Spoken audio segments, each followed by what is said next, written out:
Magandang buhay! Ako si Teacher Juby, ang inyong makakasama sa araling ito. Handa na ba kayong matutong bumasa?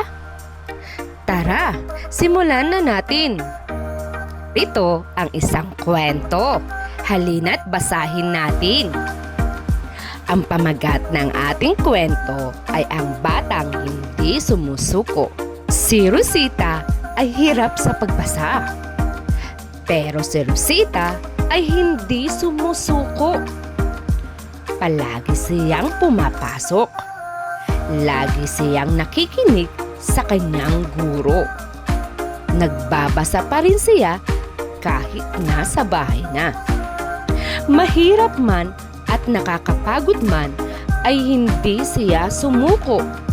Pagkalipas ng ilang linggo, nakapagbabasa na si Rosita. Nababasa na niya ang kanyang mga aklat. Nababasa na rin niya ang mga nakikita niya sa daan. Masayang masaya siya. Masayang masaya rin ang kanyang mga magulang at mga guro. Kayo naman ang magbasa.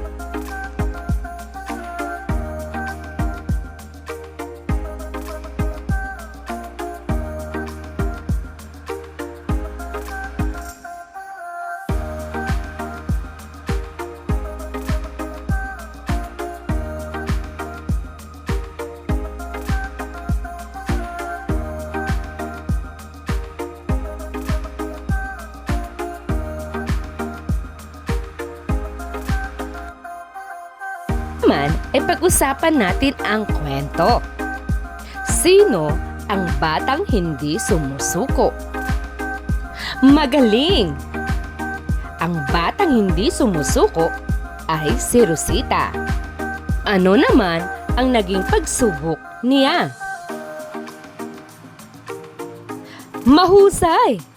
Ang naging pagsubok niya ay nahihirapan siyang magbasa. Bakit mahalaga ang matutong bumasa?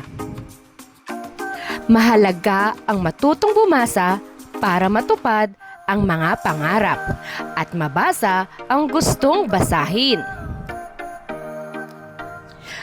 Muling ikwento ang napakinggang kwento ayon sa kanyang pagkakasunod-sunod. Subukan mo nga.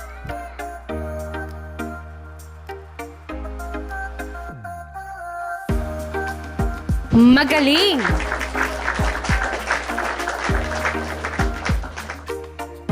Binabati ko kayo dahil natapos ninyo ang ating aralin sa linggong ito. Hanggang sa susunod nating pag-aaral, paalam!